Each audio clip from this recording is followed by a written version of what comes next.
तो मुग़ल को मुसलमानों से कैसे अलग किया जाए? मुगलों ने तो हिंदुओं से रिश्तेदारियां कायम कर ली।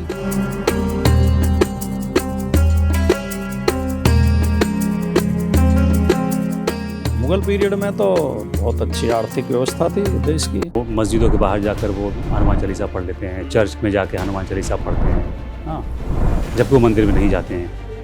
अब ये जब मेंटालिटी बनी है तो 27 में अगर आपकी सरकार आती है तो ये जो विचारधारा है, ये जो लोग हैं, ये आपके लिए बहुत बड़ा चैलेंज होने वाला है। तो इनके पास कोई बड़ी विचारधारा नहीं है, तो ये केवल हिंदू मुसलमान के नाम पे ही वोट मांग सकते हैं।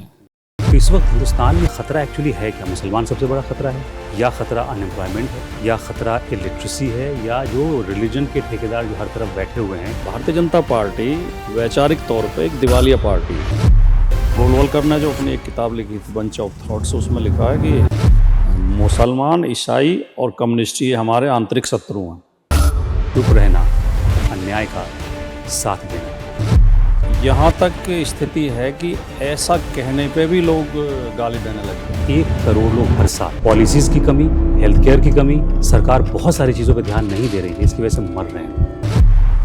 यहाँ डॉक्टर सलाह दे रहे हैं पेशेंट्स को कि दिल्ली छोड़ कर दूर चले जाओ अगर जान बचानी है। इस वक्त एक लंबी खामोशी है। विद्वान लोग तो संशय में हैं और डरे हुए हैं, और मूर्ख लोग बड़े आत्मविश्वास में हैं और बेडर हैं।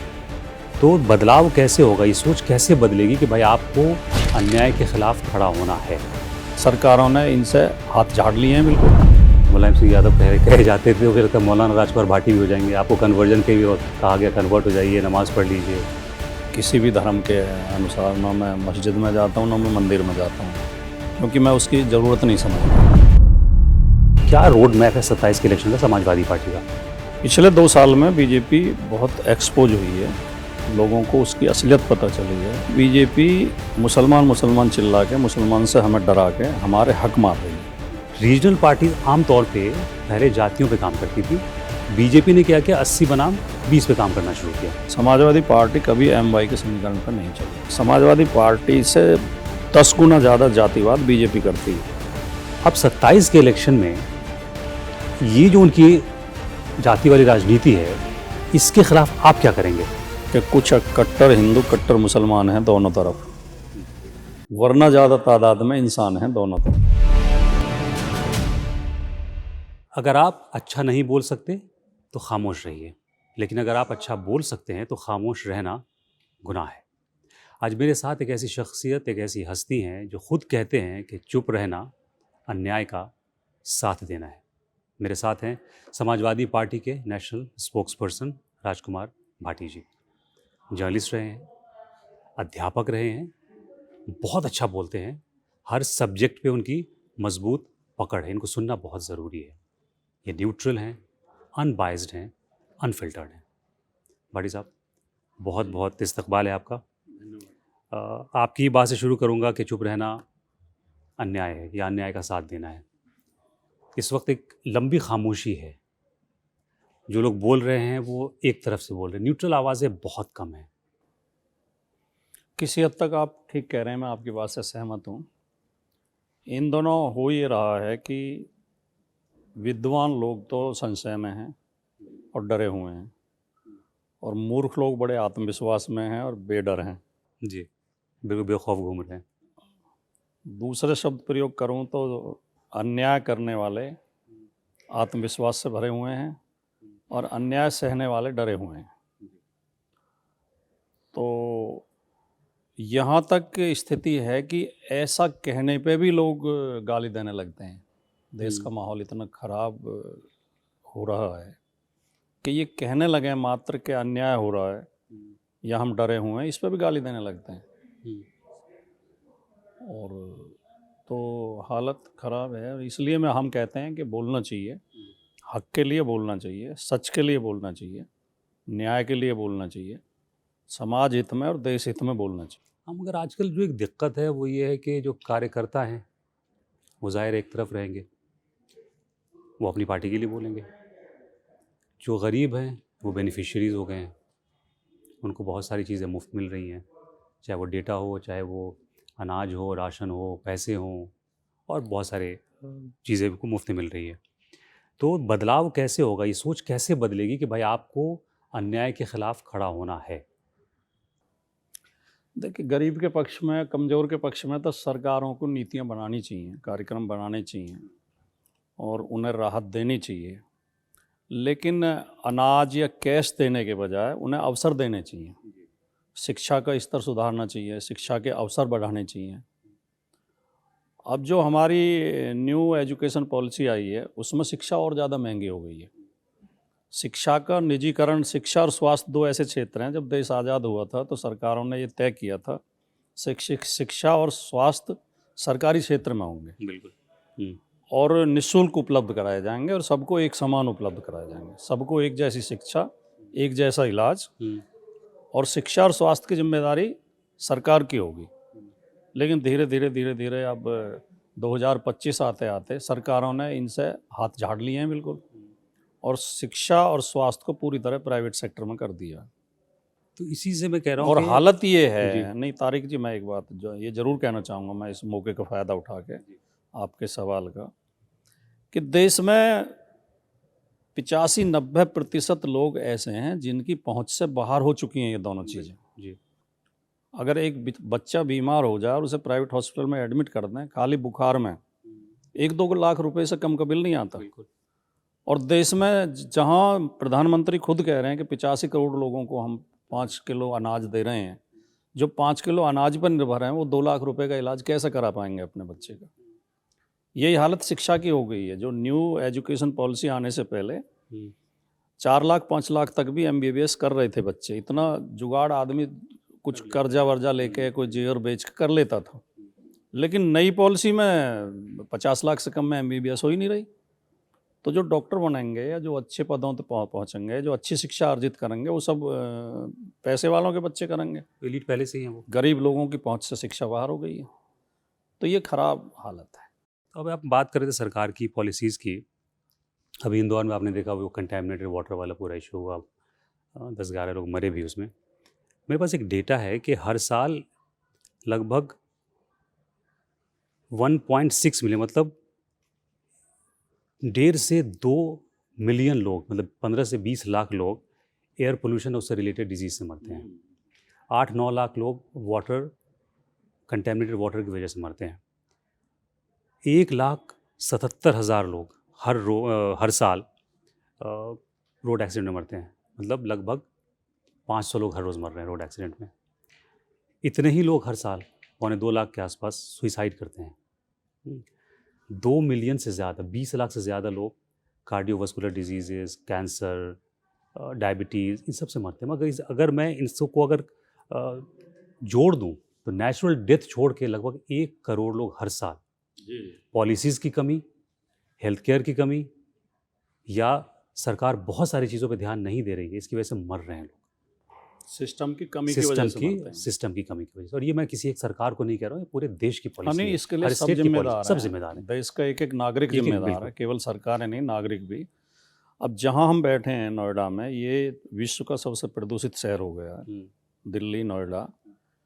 यहाँ डॉक्टर सलाह दे रहे हैं पेशेंट्स को कि दिल्ली छोड़ के दूर चले जाओ अगर जान बचानी है तो इतनी ख़राब हालत हो गई है। अब सरकार रोज़ाना ढोल पीट रही है कि हर क्षेत्र में विकास हो रहा है, हम विश्वगुरु हो गए हैं। और सरकार समर्थक जो चैनल हैं, आप शाम को चैनल खोलें तो एंकर चिल्लाते हुए मिलेंगे कि अर्थव्यवस्था बहुत मजबूत हो गई है और हर क्षेत्र में सुधार हो रहा है। लेकिन अगर हम आंकड़ों पे और सच्चाई पे जाएं तो हालत ये है कि प्रदूषण बढ़ रहा है लगातार, गरीबी बढ़ रही है, बेरोजगारी बढ़ रही है, महंगाई बढ़ रही है, रुपए की कीमत लुढ़कती जा रही है, देश के ऊपर कर्जा बढ़ता जा रहा है, स्विस बैंकों में काला धन बढ़ता जा रहा है और वैचारिक प्रदूषण भी बढ़ता जा रहा है। इससे भी ज़्यादा खतरनाक ये है कि देश का वैचारिक माहौल ख़राब हो रहा है। लोग मोहब्बत की और एकता की बात ही करना नहीं चाहते, नफ़रत की बात करने में लोगों को आनंद आ रहा है। आप सोशल मीडिया उठा के देखें, सोशल मीडिया पर खाली एक लाइन लिख दें, हिंदू मुस्लिम भाई भाई, 50 आदमी गाली दे देंगे उसी पर। आप पे बड़े इल्ज़ाम लगते हैं। मुझे लगता है कि आप जिस पार्टी में हैं, और मौलाना मुलायम सिंह यादव कहे जाते थे, तो मुझे लगता है मौलाना राजकुमार भाटी भी हो जाएंगे। आपको कन्वर्जन के भी कहा गया, कन्वर्ट हो जाइए, नमाज़ पढ़ लीजिए, क्योंकि आप अनबायस्ड हैं नहीं, इसलिए? मौलाना तो एक बहुत सम्मानित शब्द है, हमें तो ये कोई ख़राब नहीं लगता। अगर कोई हमें मौलाना कहता है तो हम अपने आप को गौरवान्वित महसूस करेंगे। हम्म, और नमाज़ पढ़ना भी, कोई अगर हम आरती गा सकते हैं तो नमाज़ भी पढ़ सकते हैं, इसमें भी कोई बुराई नहीं है। यद्यपि मैं कोई पूजा पाठ नहीं करता किसी भी धर्म के अनुसार, ना मैं मस्जिद में जाता हूँ ना मैं मंदिर में जाता हूँ, क्योंकि मैं उसकी ज़रूरत नहीं समझता। मेरा मानना ये है, मेरी व्यक्तिगत मान्यता ये है कि कर्म ही धर्म है।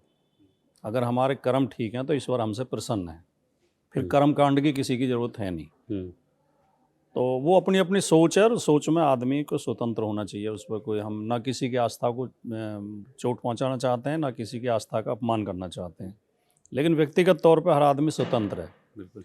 लेकिन हम तो बात दूसरी कह रहे हैं कि हिंदू मुस्लिम एकता या भाईचारे की बात, अगर सभी धर्म सर्वधर्म समभाव की बात हम करेंगे तो इससे, इसी से तो देश मजबूत होगा। हिंदू मुस्लिम सिख ईसाई सभी धर्मों के लोग, सभी जातियों के लोग प्रेम मोहब्बत के साथ रहेंगे, आपस में भाईचारा होगा, उसी से देश मजबूत होगा। एक तरफ तो आप राष्ट्रवादी बनते हैं, दूसरी तरफ नागरिकों में आप नफरत फैलाते हैं, धर्म के नाम पे, जाति के नाम पे, तो वो कैसे देश मजबूत होगा फिर? अच्छा, क्या आप ये मानते हैं कि जो हम मुद्दों की बात कर रहे हैं, इन मुद्दों से भटकाने के लिए ही हम धर्म का सहारा लेते हैं? पहले क्या था, हम लोगों ने ये देखा कि मुसलमानों को कांग्रेस कहती थी कि भैया तुम खतरे में हो, तुमको डर है। अब ये दूसरी पार्टी कर रही है कि भैया वो 80% को कहते हैं कि आपको इस 20% से खतरा है। तो इस वक्त हिंदुस्तान में खतरा एक्चुअली है क्या? मुसलमान सबसे बड़ा खतरा है, या खतरा अनएम्प्लॉयमेंट है, या खतरा इलिटरेसी है, या जो रिलीजन के ठेकेदार जो हर तरफ बैठे हुए हैं, या नो पॉलिसी गवर्नेंस जो है? असल खतरा इस वक्त आपको लग क्या रहा है? देखिए, मैं भारतीय जनता पार्टी के बारे में दो बातें कहना चाहता हूँ। भारतीय जनता पार्टी, आरएसएस, हिंदू महासभा और ये जो हिंदू संगठन जो कहते हैं जिन्हें, विश्व हिंदू परिषद और ये बजरंग दल, ये और उधर भी कुछ संगठन हैं, कट्टरवादी संगठन हैं, जो मुस्लिमों में भी जो कट्टरता फैलाते हैं, ऐसे भी कुछ हैं। तो ये दोनों तरफ के लोग जो हैं वो हैं जिनके पास कोई बड़ा कार्यक्रम, बड़ा विचार, बड़ी योजना है नहीं, जिनके पास कोई बड़ा विजन है नहीं। देश हित में? हाँ, किस मतलब भारतीय जनता पार्टी वैचारिक तौर पे एक दिवालिया पार्टी है।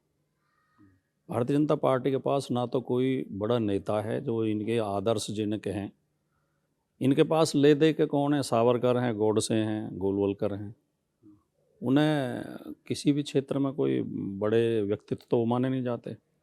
अब ये मजबूरी में फिर दूसरी पार्टियों के जो आदर्श रहे हैं, चाहे सरदार पटेल हों, चाहे महात्मा गांधी हों, बाबा साहब हों, उनका नाम लेते हैं, हालांकि उन्हें दिल से नहीं चाहते। तो अब ये एक तरफ गांधी जी की प्रतिमा पर जाके फूल भी चढ़ाएंगे और दूसरी तरफ गोडसे को भी मानेंगे जिसने गांधी जी की हत्या की थी। तो ये इनका एक संकट है। तो जब इनके पास कोई बड़ी विचारधारा नहीं है तो ये केवल हिंदू मुसलमान के नाम पे ही वोट मांग सकते हैं। कोई राष्ट्र निर्माण की या समाज निर्माण की या समाज को आगे बढ़ाने की योजना इनके पास लंबी, मतलब गंभीर योजना कोई नहीं है। जैसे समाजवादी पार्टी के पास समाजवाद का नारा है, सामाजिक न्याय का नारा है कि सामाजिक न्याय मिलना चाहिए, जो दबे कुचले हैं, जो पीछे रह गए हैं, उन्हें आगे लाने के लिए आप लेकर आएँ। इस तरह की कोई योजना बीजेपी के पास है नहीं। वो सामंतवादी पार्टी है और तो गरीबों के खिलाफ ही राजनीति वो करते हैं, कमज़ोरों के खिलाफ, महिलाओं के खिलाफ। और दूसरा कारण ये है कि इनका गठन, जो आप इनका ओरिजिन देखेंगे नहीं, तो चाहे मुस्लिम लीग रही हो, चाहे हिंदू महासभा रही हो, दोनों का गठन अंग्रेज़ों ने ही कराया था। अंग्रेज़ चाहते थे डिवाइड एंड रूल की, उनकी पॉलिसी थी कि हिंदू मुसलमान एक ना हो। तो उधर वो मुस्लिम कट्टरवादियों को पकड़ के कहते थे कि तुम हिंदुओं के खिलाफ बोलो, इधर से हिंदू कट्टरवादियों से कहते थे तुम मुसलमानों के खिलाफ बोलो, कि दोनों लड़ते रहेंगे तो हमारा शासन कायम रहेगा। अब अंग्रेज़ तो चले गए देश से, ये अभी वहीं ठहरे हुए हैं, इनके दिमाग वहीं ठहरे हुए हैं। ये आज भी, उस समय भी, ये जब 1925 में आरएसएस का गठन हुआ और लगभग उसी समय हिंदू महासभा का गठन हुआ, देश 1947 में आज़ाद हुआ, 1925 से 1947 के बीच में ये किसी आज़ादी की गतिविधि में शामिल रहे हों ऐसा कोई प्रमाण नहीं मिलता। ये उस समय भी मुसलमानों से ही लड़ रहे थे। और गोलवलकर ने जो अपनी एक किताब लिखी थी, बंच ऑफ थॉट्स, उसमें लिखा है कि मुसलमान, ईसाई और कम्युनिस्ट ये हमारे आंतरिक शत्रु हैं। तो उस समय लड़ रहे थे, लेकिन वही बात आज तक ये कहते आ रहे हैं। आज भी ये मुसलमान को ही अपना शत्रु मानते हैं, ईसाइयों को ही शत्रु मानते हैं। आज भी आप देखिए कि कहीं मेरठ में एक मुस्लिम ने एक हिंदू कॉलोनी में मकान खरीद लिया, तो वहाँ जाके प्रदर्शन करने लगे कि यहाँ हिंदुओं के बीच में मुसलमान नहीं रह सकता। बरेली में क्रिसमस के मौके पे ईसाई अपनी पूजा कर रहे थे चर्च में, तो वहाँ जाके हनुमान चालीसा गाने लगे। तो इनके दिमाग वहीं ठहरे हुए हैं आज भी। ये समझ नहीं पा रहे कि परिस्थितियाँ बदल चुकी हैं, दुनिया बदल चुकी है, माहौल बदल चुका है, अंग्रेज़ देश छोड़ के जा चुके हैं। जो कट्टर मुसलमान थे उन्हें पाकिस्तान अलग मुल्क मिल चुका है। जो भारत में रह गए वो तो उदार मुसलमान थे, वो तो देशभक्त मुसलमान थे। तो हमें इनसे नहीं लड़ना, जिनसे लड़ना था वो तो चले गए। तो ये देखिए इस अंतर को समझ नहीं पा रहे हैं अभी। वो समझ नहीं वाले कि सबसे बड़ी दिक्कत इस वक्त ये है कि ये जो हिंदू मुस्लिम डिवीजन है वैचारिक तौर पे, ये आम इंसानों के दिमाग में घुस गया है। अब बीजेपी जो है, आप उसको चाहे कुछ भी कह लें, लेकिन नैरेटिव, मार्केटिंग, ब्रांडिंग में वो सुपीरियर है। 27 में उत्तर प्रदेश में इलेक्शन है, आपकी पार्टी है वहाँ पे, हुकूमत बीजेपी की है। अब आपके पास, आपको दोहरी ताकत लगाने की ज़रूरत है। एक तो ये कि अपनी क्षमता बताना, दूसरे की सरकार ने क्या नहीं किया जिसको आप उजागर करेंगे। तो क्या रोड मैप है 27 के इलेक्शन का समाजवादी पार्टी का? देखिए, एक तो 2024 में अभी लोकसभा चुनाव हुआ है। 2024 में हम बीजेपी को हरा चुके हैं उत्तर प्रदेश में। पिछले 2 साल में बीजेपी बहुत एक्सपोज हुई है, लोगों को उसकी असलियत पता चली है। लोगों को ये पता चला है कि बीजेपी मुसलमान चिल्ला के, मुसलमान से हमें डरा के हमारे हक मार रही है। 69,000 शिक्षक भर्ती हुई उत्तर प्रदेश में।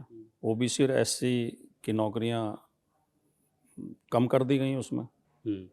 आरक्षण में छेड़छाड़ की गई।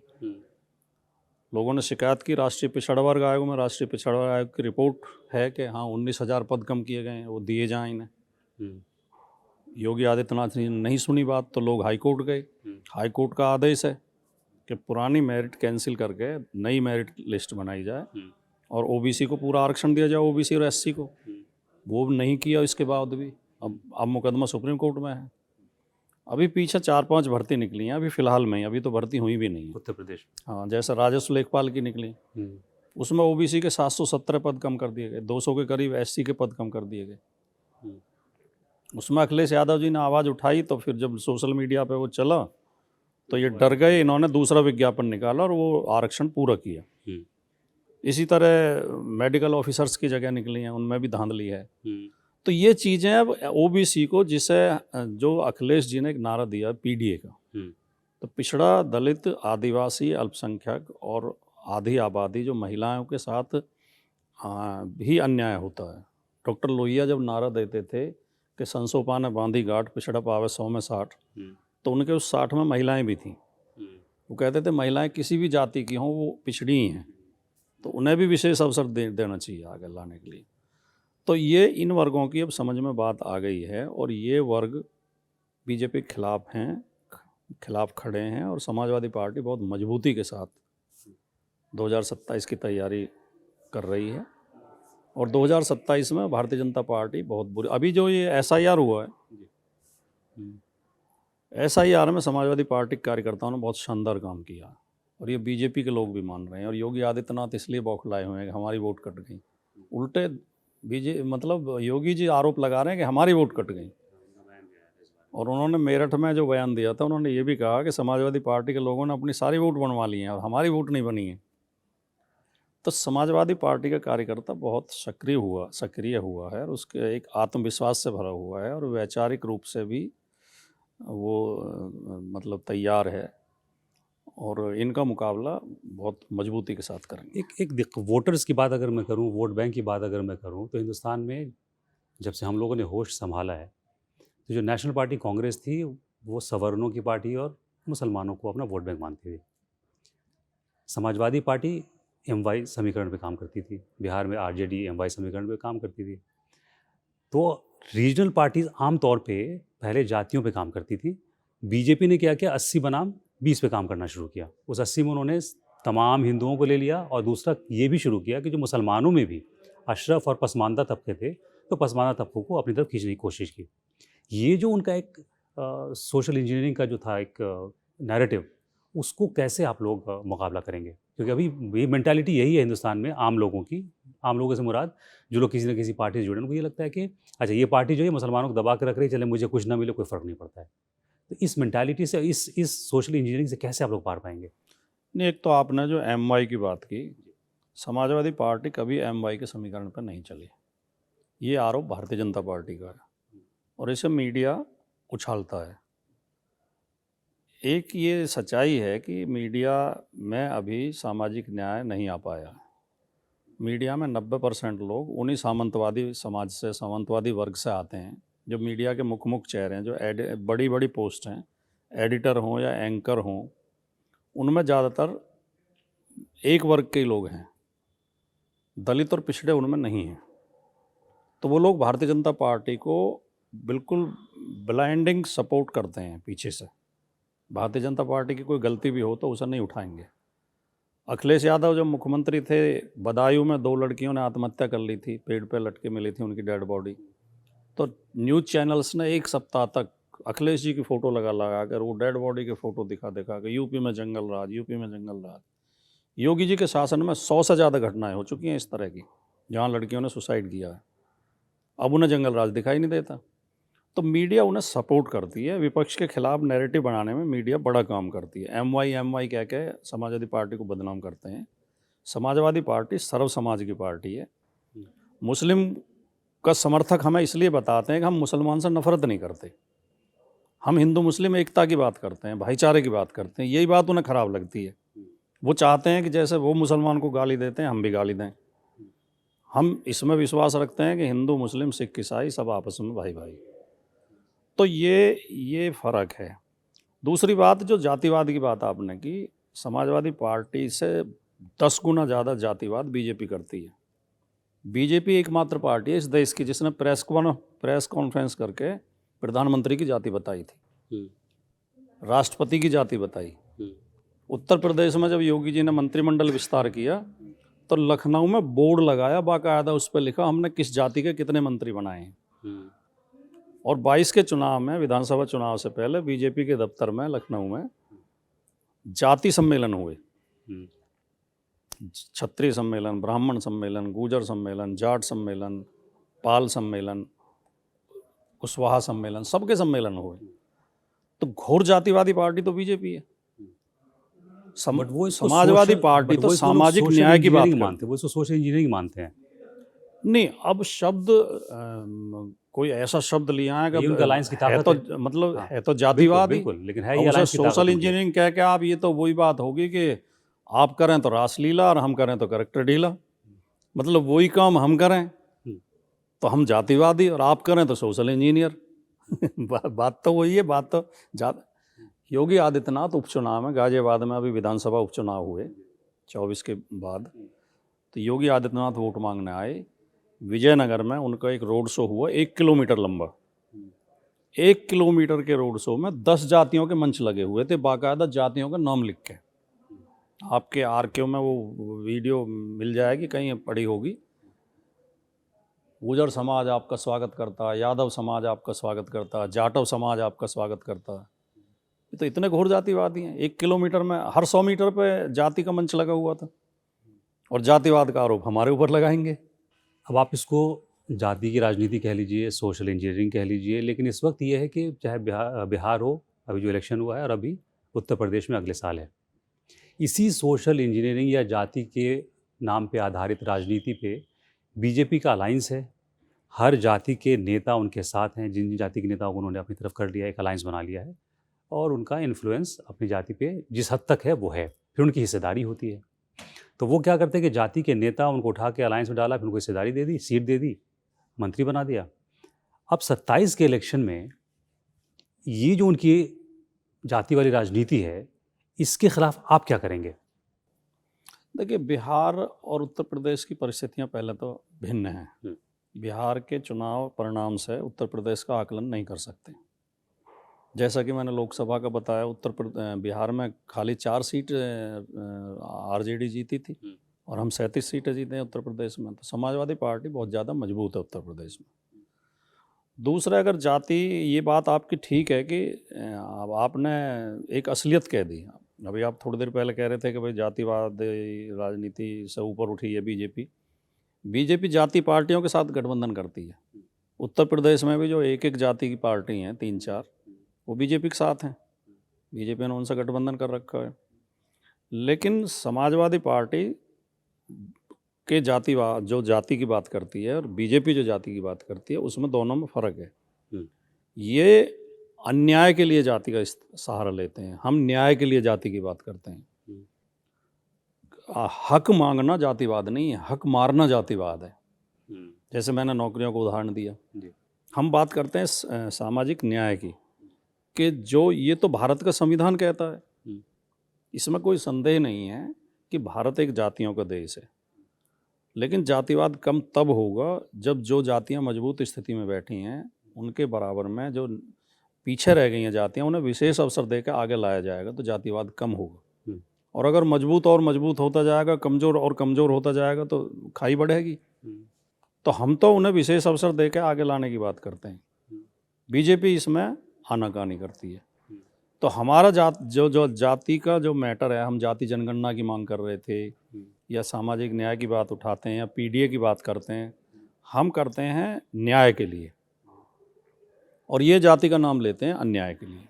इन्होंने उत्तर प्रदेश और बिहार में केवल ये राजनीति की है बीजेपी ने, कि गैर ओबीसी वोटर को ये कह के डराया है कि तुम्हारे सारे हक यादव खा रहे हैं, यादवों से तुम्हें छुटकारा दिलाना है। और एससी वोटर्स को ये डराया कह के कि तुम्हारे सारे हक जाटव खा रहे हैं। तो ये घोर जातिवाद है, जातिवादी राजनीति, जातियों के नाम लेकर राजनीति बीजेपी करती है। थोड़ा सा अगर पीछे जाएं, अगर हम बीजेपी से पहले समाजवादी पार्टी की सरकार रही, बहुजन समाजवादी की, बीएसपी की भी सरकार रही। मैंने ये भी देखा कि जब जैसे ही सरकार बनती है तो अपने अपनी जाति के हिसाब से फिर पोस्टिंग शुरू हो जाती है। ये भी क्योंकि हमने क्या किया, हमने वो नैरेटिव सेट किया बहुत शुरू से, जिसकी सरकार आई उनके लोग फिर वो सीटों पे रहेंगे, थानों में रहेंगे, हर जगह रहेंगे। तो ये तो हमने बीजेपी के पहले से हमने एक ट्रेंड कही, इसको सेट कर दिया था हमने। नहीं, मैं आपकी बात का पूरी तरह खंडन नहीं करूँगा। किसी हद तक ये बात सही है। जैसा कि मैंने कहा कि ये देश जातियों का देश है, और जिस जाति का आदमी की पोस्ट पर बैठा होता है वो थोड़ा बहुत फेवर करता है। लेकिन जितनी बेशर्मी के साथ और जितना ज़्यादा बीजेपी की सरकार में हो रहा है, इतना कभी नहीं हुआ।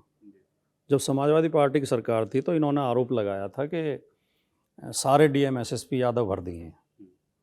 तो प्रोफेसर राम गोपाल जी ने प्रेस कॉन्फ्रेंस की थी लखनऊ में, और बाकायदा आंकड़े दिए थे 75 जिलों के। 9 डीएम यादव थे और 10 एसपी यादव थे उस समय। तो 9 और 10 तो कोई बहुत ज़्यादा नहीं है। 9% तो वैसे भी यादव है यूपी में, इतना तो उनका हक भी बनता है। और आज क्या हालत है, आज तो 35-36 डीएम उन्हीं की जाति के हैं, मुख्यमंत्री की जाति के। तो ये ज़्यादा जातिवाद है या वो ज़्यादा जातिवाद था? तो सवाल ये है। तो अभी बीजेपी ने मुसलमानों के ख़िलाफ़ अपना एक एजेंडा तैयार कर लिया। आपने कहा कि हम पीडीए की बात कर रहे हैं। अब मसला इसमें सिर्फ ये है कि मुसलमान आपकी तरफ है, लेकिन उसमें ऑब्वियसली इंक्लूसिव हैं। मुसलमानों का जो इस वक्त सूरत हाल है वो थोड़ा सा, मैं कहूँगा कि हाशिए पे है। मैं मुसलमान हूँ, मगर मैं मुगलों के ख़ानदान से नहीं हूँ। हिंदुस्तान में 2 तरह के मुसलमान हैं, एक वो जिनको पाकिस्तान चले जाना चाहिए, दूसरे वो जो मुगलों के ख़ानदान से हैं, जिनके आइडियल बाबर हैं, अकबर हैं, औरंगज़ेब हैं, जो मुझे सड़कों पे नहीं मिलते हैं, एक्सेप्ट जो कार्यकर्ता होते हैं। जब मुगलों की बात होती है तो कहा यह जाता है कि मुगलों ने हिंदुस्तान को बर्बाद कर दिया। वो आक्रांता थे, वो इन्वेडर थे। मैं ये मानता हूँ कि वो इस्लाम लेकर नहीं आए थे, वो इन्वेडर थे, मैं भी मानता हूँ। आए, हमला किया और फिर यहीं के रह गए। अब क्या है कि हर मुसलमान जो है वो औरंगज़ेब की औलाद हो गई है। चूँकि आप इस बारे में बड़े मुखर हैं, हमेशा बोलते हैं, तो मुग़ल को मुसलमानों से कैसे अलग किया जाए? उनके डीएनए में डाल दिया गया है, उनके जीन में डाल दिया गया है। नहीं, ये तो कोई नासमझ आदमी कह सकता है। सारे मुसलमान मुग़ल हैं, ये भारतीय जनता पार्टी की अज्ञानता और अशिक्षा की वजह है कि उन्हें इतना ज्ञान नहीं है। मुग़ल अगर गिनने लगे हम आज भी देश में, तो मुझे लगता है कि 1 लाख भी टोटल नहीं निकलेंगे। और दूसरे जो मुग़ल, जो बाबर के वंशज थे मुग़ल, उनकी क्या स्थिति, मैंने तो 2000 के आसपास अखबार में पढ़ा था, मुझे याद है, सन 2000 में अखबार में छपा था कि बहादुर शाह जफर के वंशज कलकत्ता में रिक्शा चला रहे हैं। बर्तन धो रहे तो हैं। मुग़ल आज कोई इसी स्थिति में तो है नहीं कि वो कहीं शासन में है या सत्ता में है कहीं। तो एक तो ये बात, दूसरे मुग़ल आए 1526 में भारत में, बाबर आया, तो उससे पहले से तो 1192 से मुसलमानों का शासन चल रहा था दिल्ली में। था सल्तनत काल तो 1192 में शुरू हो गया था। फिर वो खिलजी वंश और तुगलक वंश और गुलाम वंश और ये सारे लोधी वंश, ये कौन थे? ये मुसलमान नहीं थे। बाबर की लड़ाई क्या किसी हिंदू से हुई थी? इब्राहिम लोधी से हुई थी पानीपत के मैदान में। और उस समय तो राणा सांगा ने बाबर की मदद की थी लड़ाई में। तो एक बात। दूसरी बात, मुग़लों ने बर्बाद कर दिया, ये कहना भी मूर्खता है। मुग़ल अंग्रेज़ों की तरह भारत का धन लूट के बाहर नहीं ले गए थे, या जिस तरह महमूद गजनवी आया था और यहाँ से धन लूट लूट के ले गया था, मंदिरों को लूट के, इस तरह मुग़ल नहीं ले गए थे। मुग़ल तो यहीं बस गए, और मुग़लों ने तो हिंदुओं से रिश्तेदारियाँ कायम कर ली। तो ये तो उस समय न तो न्यायालय थे, न मीडिया था, न कोई कानून था। तो उस समय तो राजा का आदेश ही कानून होता था। तो ये तो मान लेंगे कि मुग़लों ने कोई थोड़ा बहुत अत्याचार किया होगा, कहीं धर्म परिवर्तन भी कराया होगा, लेकिन उससे ये कह देना कि मुग़लों ने देश को बर्बाद कर दिया, ये बिल्कुल अज्ञानता की बात है। ये भी कहा जाता है मुग़ल पीरियड में तो बहुत अच्छी आर्थिक व्यवस्था थी, देश की अर्थव्यवस्था अच्छी थी, और इतनी शानदार शानदार इमारतें उन्होंने बनाई जिन्हें आज भी लोग विदेशों से देखने आते हैं। उसमें भी तो बहुत बहुत कंट्रोवर्सी है। नहीं, कंट्रोवर्सी तो हर चीज़ पर की जा सकती है। कंट्रोवर्सी तो किसी भी चीज़, अच्छी से अच्छी बात पर की जा सकती है। तो एक नॉन मुस्लिम होने के नाते आप आज के मुसलमानों को सियासी एतबार से और समाजी एतबार से आप क्या सलाह देंगे? क्योंकि मैं जितना नहीं, मैं तो ये सलाह देना चाहूँगा, देखिए मैंने एक मेरी अपनी एक रचना है, मैंने एक गज़ल लिखी जी कि कुछ कट्टर हिंदू कट्टर मुसलमान हैं दोनों तरफ, वरना ज़्यादा तादाद में इंसान हैं दोनों तरफ, और हमने कितने रूप कितने नाम उसको दे दिए, एक ही अल्लाह या भगवान है दोनों तरफ। तो मेरा मानना स्पष्ट तौर पे ये है कि कट्टरवादी और मूर्ख दोनों तरफ हैं, अंधविश्वासी, पाखंडी और ठग और अत्याचारी दोनों तरफ हैं। तो ये कट्टरता किसी के लाभ में नहीं है, किसी के हित में नहीं है, ना हिंदू के हित में, ना मुसलमान के हित में।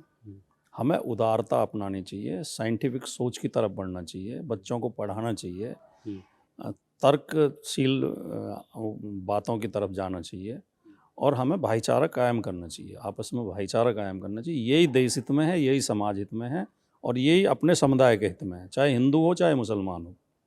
सलाह तो दोनों के लिए एक जैसी हो सकती है कि भाई लड़ो मत, आपस में भाईचारा बनाओ। ये देश, इस देश का निर्माण करने में हिंदू मुसलमान दोनों का योगदान है। ये हिंदू मुसलमान दोनों भारत के माथे की दो आँखें हैं। जो लोग ये समझते, जो मुसलमानों से नफरत करते हैं, वो देश को बर्बाद करना चाहते हैं, बर्बाद करने की तरफ ले जाना चाहते हैं। अगर देश में हिंदुओं ने अजंता, एलोरा या अक्षरधाम जैसी इमारतें दी हैं, तो मुसलमानों ने भी जामा मस्जिद और लाल किला और ताजमहल दिए हैं। अगर हिंदुओं ने स्वतंत्रता संग्राम में अगर हमें चंद्रशेखर आज़ाद दिए, तो मुसलमानों ने भी अशफाकुल्ला खान दिए। अगर फिल्म के क्षेत्र में आए, अगर हिंदुओं ने किशोर कुमार और लता मंगेशकर दिए हैं, तो मुसलमानों ने भी हमें मोहम्मद रफ़ी और तलत अजीज़ दिए हैं। अगर हिंदुओं ने हरिप्रसाद चौरसिया दिए हैं, तो मुसलमानों ने भी बिस्मिल्लाह खान दिए हैं। तो किस क्षेत्र में मुसलमान पीछे हैं? अगर हिंदुओं ने सचिन तेंदुलकर और वो खिलाड़ी दिए हैं, तो मुसलमानों ने भी अजरुद्दीन और वो पठान अब खेल रहे हैं हमारे। में तो क्रिकेट कम देखता हूँ, इसलिए मुझे नाम याद नहीं रहते। क्या नाम है? पठान नहीं है, बहुत बढ़िया खिलाड़ी है इरफान पठान, यूसुफ पठान। हाँ, यूसुफ ज़हीर पठान। खान। तो हर क्षेत्र में तो अब्दुल हमीद जैसे देशभक्त मुसलमानों ने इस देश को दिए हैं। और चाहे मूर्ति कला हो, चाहे कास्ट कला हो, चाहे किसी भी क्षेत्र में, संगीत हो, हर क्षेत्र में तो मुसलमानों का योगदान है। तो हमें ये समझना चाहिए कि देश सबका है। वो उनका राहत इंदौरी जी का शेर है नहीं कि सभी का खून है शामिल यहाँ की मिट्टी में। किसी के बाप का हिंदुस्तान थोड़ी। वो हमारे आदरणीय गुरुजी हैं उदय प्रताप जी, जो समाजवादी पार्टी के सबसे वयोवृद्ध और सीनियर नेता हैं और कवि भी हैं। उन्होंने एक बहुत शानदार वो लिखी है गज़ल के, न मेरा है न तेरा है ये हिंदुस्तान सबका है, नहीं समझी गई ये बात तो नुकसान सबका है। बिल्कुल। तो हमें ये समझना चाहिए कि ये देश सबका है। बट आपके जो बयान में देखता सुनता रहता हूँ, आप इतने मुखर हैं कि अपने ही धर्म के संतों के खिलाफ कई बार बयान दे देते हैं और प्रॉफिट मोहम्मद के बारे में बड़ी अच्छी अच्छी बातें करते हैं। तो ये जो समझ है आपकी, ये पॉलिटिकल है या आपकी अपनी विचारधारा है? नहीं, पॉलिटिकली तो इससे नुकसान होता है। ये तो मेरी एक अपनी समझ और सोच है जी। देखिए, संत शब्द जो है बहुत सम्मानित शब्द है और संत बहुत महान व्यक्तित्व होता है। लेकिन संत की वेशभूषा में जो ठग घूम रहे हैं, मेरा उनसे विरोध है, संतों से विरोध नहीं है। जो असली संत होगा वो तो काम, क्रोध, मद, लोभ, मोह से मुक्त होगा। उसके अंदर तो मानवता होगी, वो ज्ञान की बात करेगा, सही दिशा दिखाएगा। अब आजकल ऐसे लोग ठग घूम रहे हैं संत के रूप में, जो कहते हैं कि हमारी कल रावण से बात हुई थी, हमने कहा हेलो डियर रावण, और कहता है कि हनुमान का नंबर मेरे पास है। एक उसका गुरु है, वो कहता है कि जो है ये पाठक और दीक्षित और ये त्रिगुणायत, ये ब्राह्मण जो नीच ब्राह्मण होते हैं, तो जो इस तरह की बात करें उन्हें कैसे संत मान लें? तो संतों से कोई विरोध नहीं है, महात्माओं से कोई विरोध नहीं है। संत और महात्मा वो होते हैं जो अपना सब कुछ त्याग के मानवता की सेवा में काम करते हैं।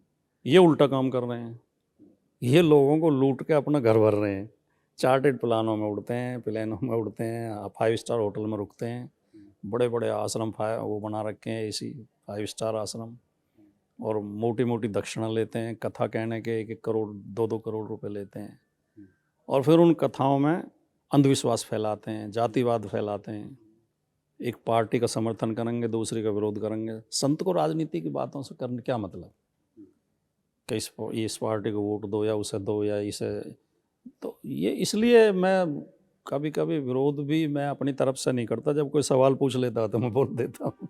आपको क्या लगता है हिंदुस्तान के जो का जो सोल है, जो रूह है, जो सेक्युलरिज्म है, वो बचा है अब या 100% बचा है? देखिए सुनिए, मैं इस बारे में बहुत आशान्वित हूँ और मेरे अंदर बहुत आत्मविश्वास है। हिंदुस्तान की जड़ें इतनी गहरी हैं, इसे इतनी आसानी से नहीं मिटाया जा सकता। यहाँ अंततः भाईचारे की ही जीत होगी, नफरत हारेगी, और हार चुकी है, अब लोग समझ चुके हैं। अब जो है, जो नफरत की राजनीति करने वाले हैं वो बिल्कुल ढलान पर हैं। अब लोग उन्हें पसंद नहीं कर रहे। ये इस देश की जो इसका देश का सोशल फैब्रिक है वो भाईचारे का फैब्रिक है, वो सर्वधर्म संभाव का फैब्रिक है। ये देश में इसमें भाईचारा जीतेगा, इंसानियत जीतेगी, मोहब्बत जीतेगी और नफ़रत हारेगी। ये मेरा पूरे 100% मुझे विश्वास है। ये यकीन मेरा भी है और मुझे लगता है पूरा हिंदुस्तान शायद इसी यकीन पे ज़िंदा है। एक आखिरी सवाल मैं आपसे कर रहा हूँ कि मान लीजिए 27 में आपकी सरकार आ जाती है उत्तर प्रदेश में। जो सोच बनी है कि एक बड़ा तबका है जो अगर मुसलमानों के मंदिर, मस्जिदों पे, मज़ारों पे या इमारतों पे अगर बुलडोज़र चलता है बड़ा खुश हो जाता है। एक तबका है जो उसको तबका भी नहीं बल्कि मैं कहता हूँ एक कार्यकर्ता, वो मस्जिदों के बाहर जाकर वो हनुमान चालीसा पढ़ लेते हैं, चर्च में जाके हनुमान चालीसा पढ़ते हैं, हाँ, जबकि वो मंदिर में नहीं जाते हैं। अब ये जब मेंटालिटी बनी है तो 27 में अगर आपकी सरकार आती है तो ये जो विचारधारा है, ये जो लोग हैं, ये आपके लिए बहुत बड़ा चैलेंज होने वाले हैं। उससे कैसे निपटेंगे आप? नहीं निपटेंगे, उसमें पहली बात तो कानून का सख्ती से पालन किया जाएगा। किसी को धमकाने की, डराने की अनुमति नहीं होगी। उसमें कानून सख्त रखा जाएगा। दूसरे, सामाजिक जागरूकता, इसमें सामाजिक जागरूकता का बहुत महत्व है। लोगों को ये समझाना, बताना कि आपस में तनाव करने से, लड़ाई झगड़ा करने से नुकसान सबका होता है। तो ये मुट्ठी भर लोग हैं जो इस तरह की गतिविधि करते हैं। ज़्यादातर लोग शांति चाहते हैं, शांति के समर्थक हैं।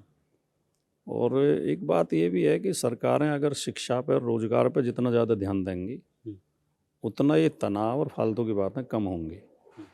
ये जो अनपढ़ और बेरोजगार लोग जो अंधविश्वासी और पाखंडी लोग हैं। अभी मैं आज के ही अखबार में पढ़ रहा था,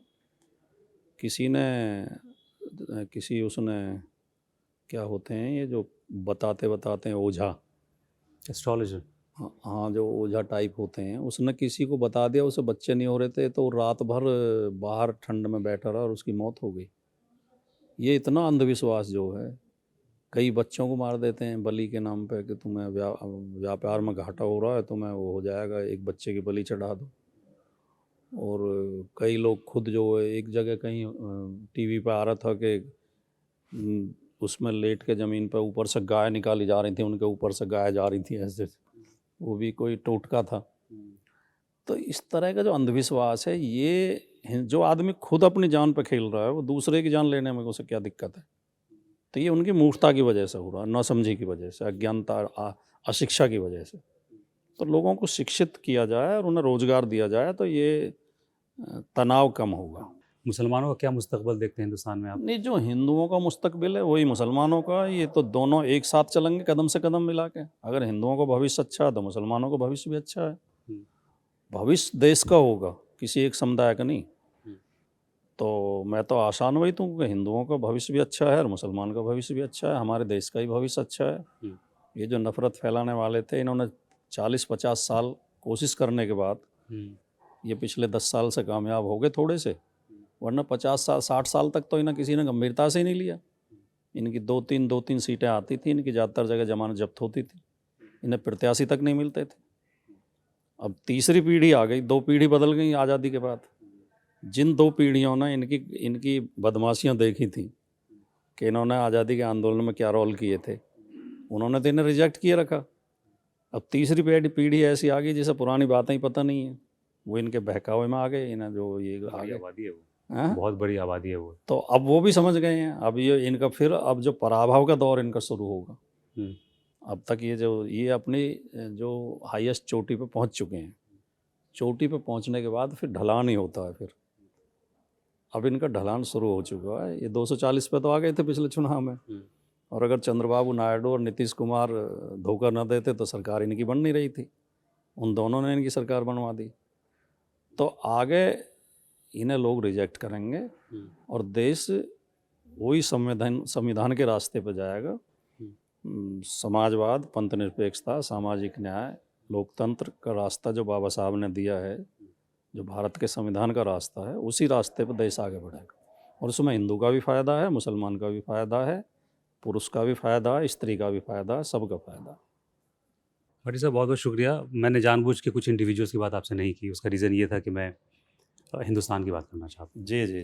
और कोई भी व्यक्तित्व हिंदुस्तान से बड़ा नहीं हो सकता। नहीं, बातें होनी भी, देखिए मैं अब आखिर में एक बात कह दूं कि वो एक अंग्रेजी की कहावत है कि व्यक्तियों के बारे में की गई बातें निकृष्टतम बातें होती हैं, और घटनाओं के बारे में की गई बातें मध्यम बातें होती हैं, और विचार के बारे में की गई बातें उत्कृष्ट बातें होती हैं। तो आपने विचार की बातें की हैं, यही बात होनी चाहिए। मैं इसीलिए जानबूझकर मैं किसी नेता की, किसी पॉलिटिशियन की बात नहीं कर रहा था, क्योंकि फिर वहाँ पे क्या होता है कि विचार से ज़्यादा आपकी जो अपनी आस्था है किसी पार्टी को लेकर, वो खुलकर सामने आती है। तो मैं यही कोशिश ये थी कि हिंदुस्तान की बात हो, गंगा जमनी तहज़ीब की बात हो, हिंदुस्तान की जो रूह है उसकी बात हो, और एक अच्छे फ्यूचर, अच्छे मुस्तकबिल की बात हो। बहुत बहुत शुक्रिया आपका। जी। मैं आपसे फिर से कुछ नए मुद्दों पे बात करूंगा, इस उम्मीद के साथ कि आप इसी अनबायस्ड तरीके से उसका जवाब देंगे। Thank you so much. Ji.